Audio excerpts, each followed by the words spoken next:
My brother Garrett thinks he owns our $540,000 gym franchise. He is celebrating at a high-end steakhouse right now. He does not know I already froze every corporate account. Writing this on a fresh account because my sister knows my main. Everything else stays. Quick context: I'm Wes, age 34, a male fitness operations director in Columbus, Ohio. To understand how my brother ended up sipping expensive scotch while his financial life was being dismantled behind the scenes, you have to understand the dynamic our father, Ray, built between us. Ray was a hard-nosed, old-school guy who believed that the loudest person in the room was always the most successful. I was never the loud one. I was the guy who stayed up until 2 o'clock in the morning reconciling invoices, fixing commercial treadmills, and processing payroll. Garrett, on the other hand, was the golden child. He had a brilliant smile, an expensive haircut, and an absolute aversion to actual labor. When our father retired and handed us the reins to the family fitness business, Iron Pulse Fitness, he split the equity 50-50.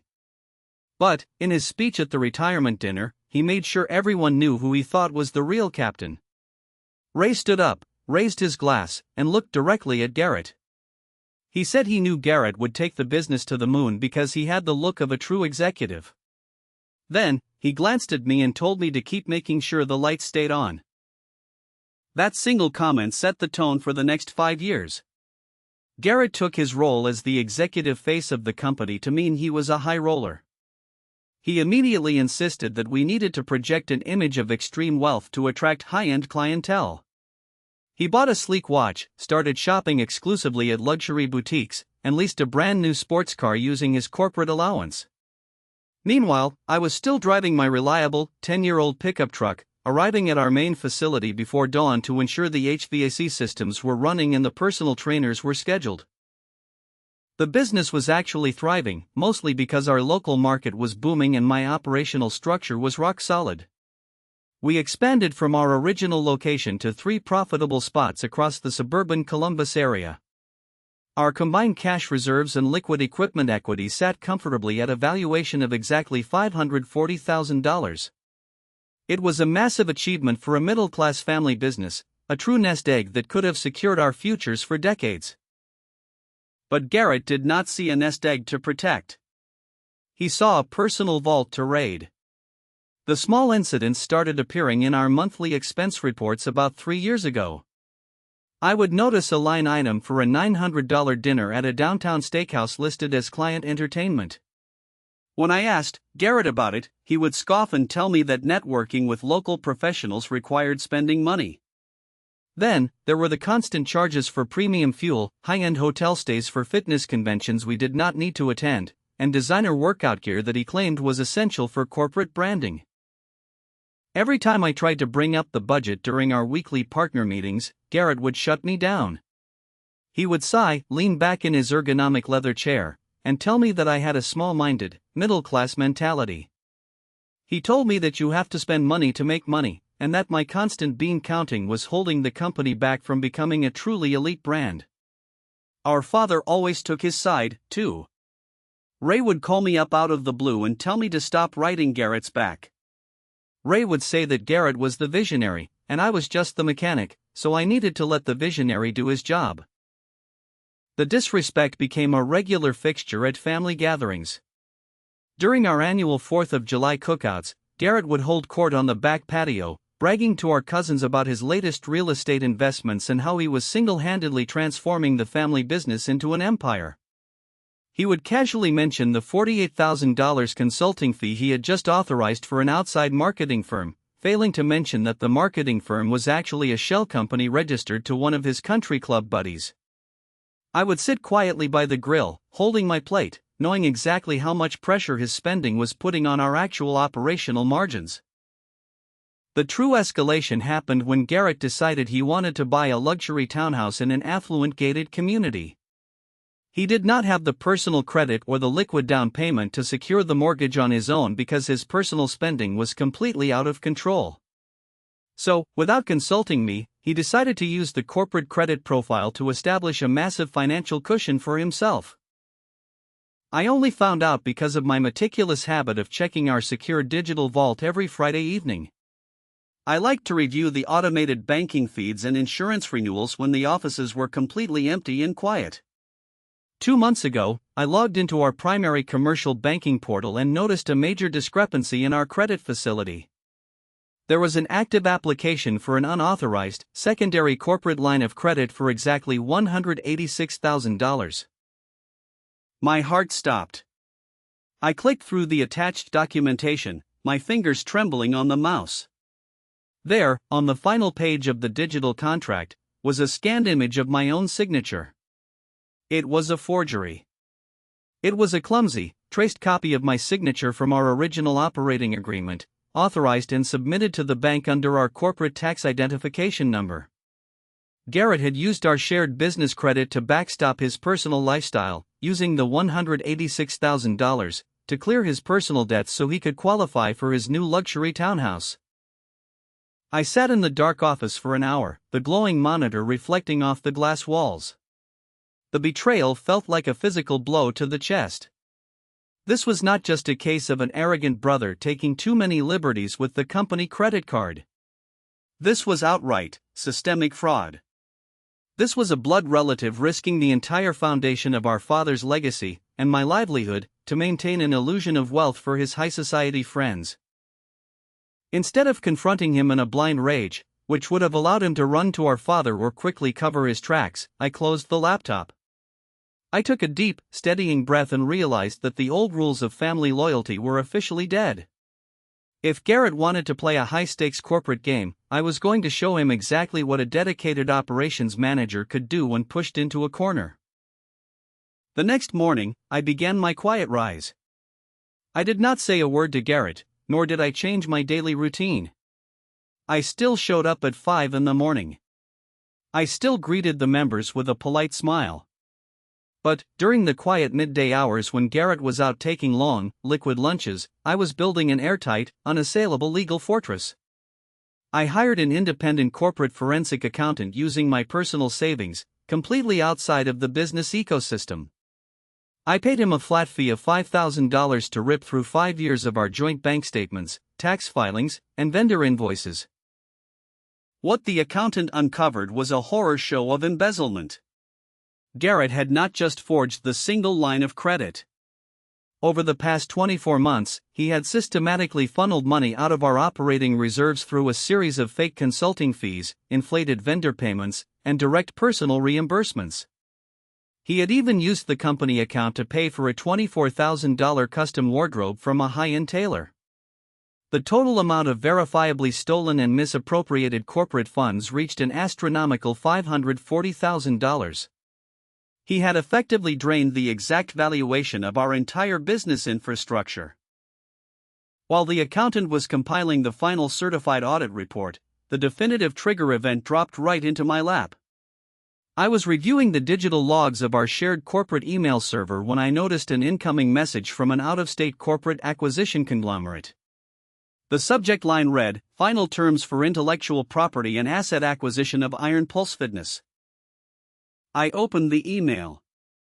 It contained a fully drafted, secret purchase agreement. Garrett had been secretly negotiating behind my back to sell our entire gym franchise, including our brand name, our member databases, and all our physical equipment, to this corporate conglomerate for a lump sum. The contract stated that the purchase price would be paid out directly to a newly formed limited liability company that Garrett had secretly registered solely under his own name in Delaware. The contract was scheduled to be signed at a celebratory lunch at a high-end downtown steakhouse in exactly 3 weeks. Garrett's plan was simple and devastating. He was going to sell the entire business out from under me, pocket the cash through his hidden limited liability company, leave me holding the bag for the forged $186,000 line of credit, and then claim the business simply went under due to market pressures. He was preparing to leave his own brother completely bankrupt and ruined, all to fund his next level of luxury living. He had no idea that I had already spent the last month reading every single line of our original corporate operating agreement. When our father first set up the business 10 years ago, I was the one who worked with the local attorney to draft the fine print. Garrett had never read it. He thought it was just standard boilerplate paperwork. But I distinctly remembered a specific, ironclad protective clause we had included at the very back of the document. The clause was a standard material breach and toxic partner liquidation provision. It explicitly stated that if any equity partner was found to be engaging in verifiable financial fraud, embezzlement, or unauthorized forgery against the corporation, the non-breaching partner automatically assumed 100% sole executive voting control over all corporate assets. Furthermore, the non-breaching partner had the immediate, unilateral legal right to liquidate the company's assets, terminate all existing partnership agreements, and place all remaining funds into a restricted escrow account to protect creditors and innocent stakeholders. I did not need a judge to give me permission. The operating agreement was a legally binding contract that Garrett had signed himself a decade ago. I took the certified forensic audit report, the copies of the forged signature on the bank loan, and the leaked acquisition emails directly to our primary commercial bank's regional risk management VP. When the bank executive saw the irrefutable proof of forgery and embezzlement, his face went pale. The bank did not want any part of a massive fraud scandal. Under the authority of the operating agreement's breach clause, I filed an immediate, emergency administrative resolution. I stripped Garrett of his corporate officer status, revoked his signing authority, and completely removed his access to every single business account associated with Iron Pulse Fitness. Then, I executed my masterstroke. I contacted the very same out-of-state acquisition conglomerate that Garrett had been secretly negotiating with. I informed them that Garrett had no legal authority to sell the business, but that as the sole legal executive officer of the corporation, I was prepared to execute an immediate, fully lawful asset sale of our equipment contracts and member leases for the full valuation of $540,000, effective immediately.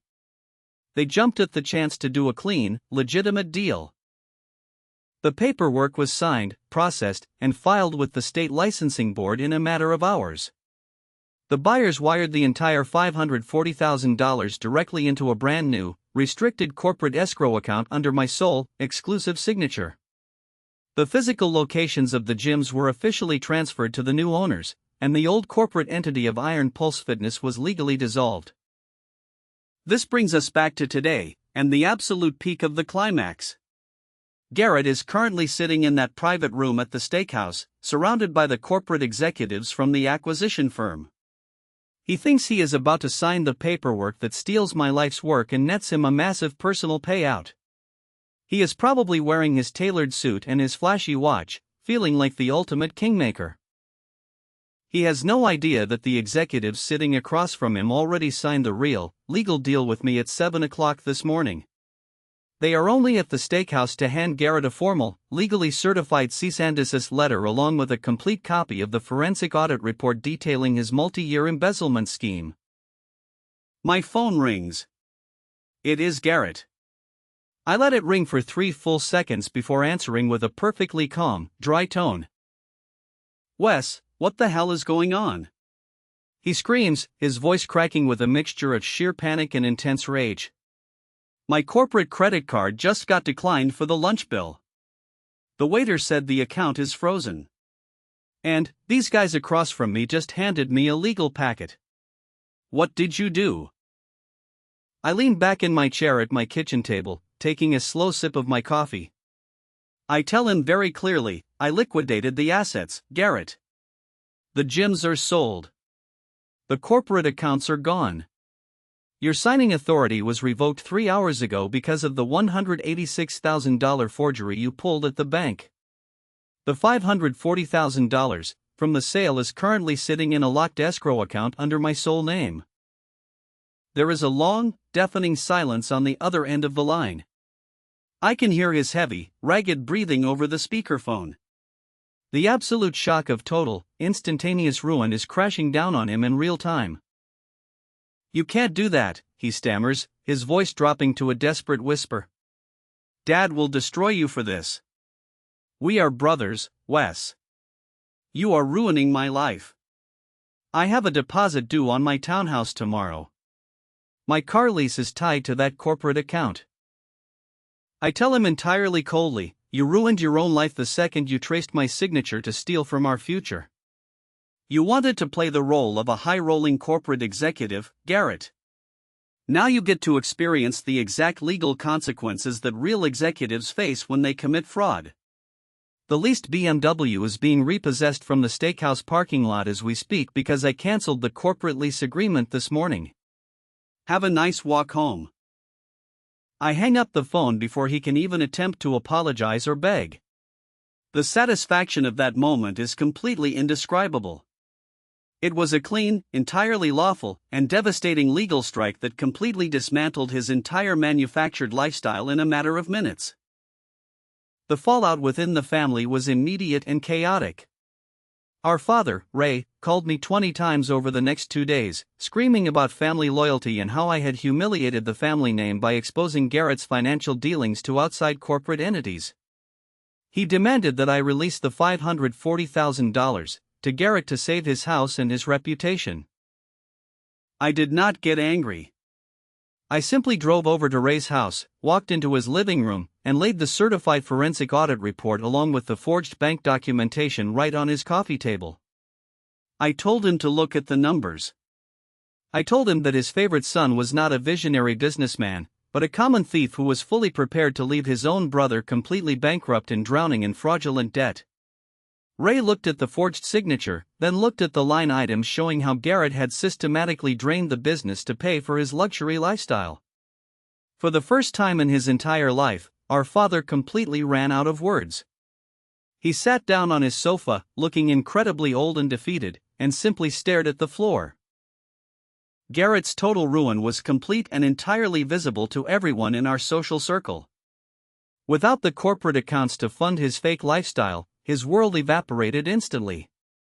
He could not afford the down payment on the luxury townhouse, so the deal fell through and he lost his earnest money deposit.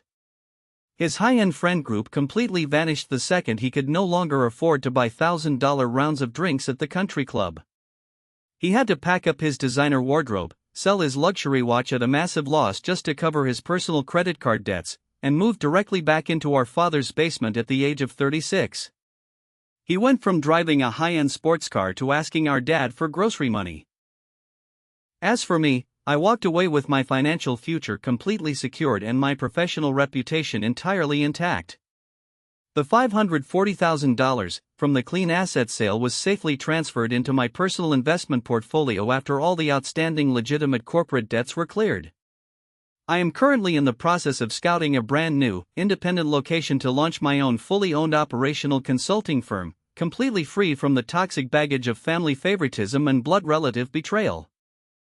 Looking back, I realize that true financial justice does not come from screaming matches or public family feuds.